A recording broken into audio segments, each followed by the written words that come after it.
Hey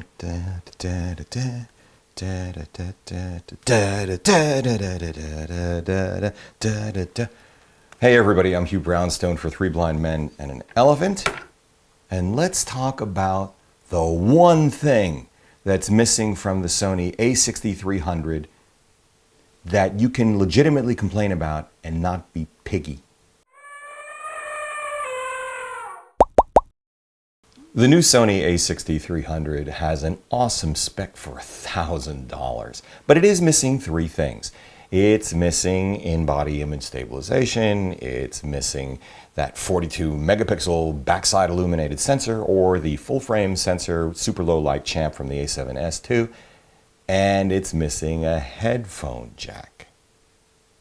Look, if you need all three of these things, then go get the a7R II. It's an awesome camera. It was my 2015 hybrid gear of the year pick.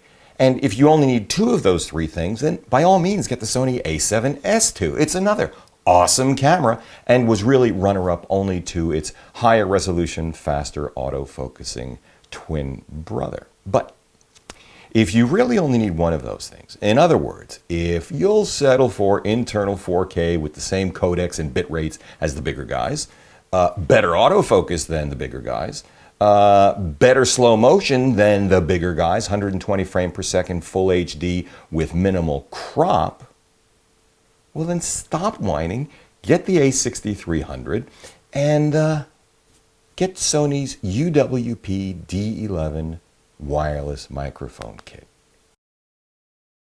It turns out that this wireless mic slides right into the multi-interface, whatever it is, hot shoe, whatever proprietary technology Sony has in its hot shoe, and will feed audio from that wireless receiver, and that wireless receiver happens to have a headphone jack. I mean, you can use it on an a6000, which is what I'm doing right now. In fact, this terribly named mic actually is a pleasant surprise. It seems to be a mashup of my current favorite wireless mic, the Rodelink Filmmaker, and my previous favorite wireless mic, the Sennheiser EW100 series. It's smaller than the Rodelink, it's easier to use, requires less menu setup than the Sennheiser, and has a really nice side-mounted battery drawer so that you can change the batteries without having to remove the receiver from the camera, as you do with the Rodelink. And it's actually easier than the Sennheiser, although not by much. What if you already have a wireless kit? Oops.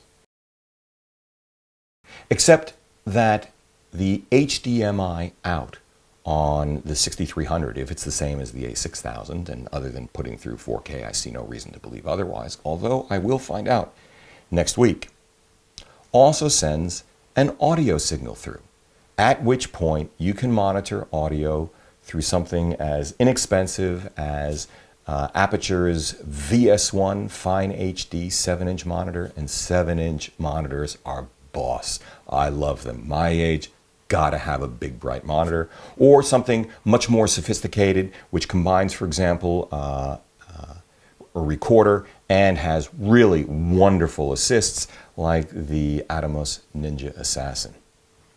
So that's it.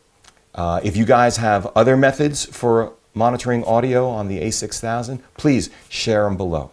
In the meantime, I'm Hugh Brownstone for Three Blind Men and an Elephant. See you next time. And as I'm training myself to say, if you like what you saw here, please subscribe below.